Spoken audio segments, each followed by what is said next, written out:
اٹھاتے ہیں۔ حضور علیہ الصلوۃ والسلام نے ارشاد فرمایا جس نے مجبور کی مجبوری سے فائدہ اٹھایا، قیامت کے دن اتنا مجبور وہ شخص ہوگا کہ اس کو دنیا کی ہر شے، دنیا کا ہر نفع اس کے سامنے آ جائے، وہ یہ آرزو کرے گا کہ کاش میرے پاس کوئی رب تبارک و تعالیٰ کے ذکر کی چیز ہوتی، کوئی فکر کی چیز ہوتی۔ ساری دنیا اور اس سے کئی گنا زیادہ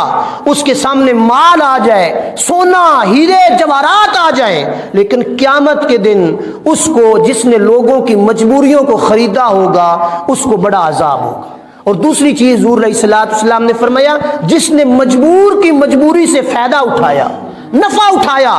آج ہم لوگ اپنے سے کمزور پر ظلم کر لیتے ہیں، مجبور کی مجبوری سے غلط فائدہ اٹھا لیتے ہیں،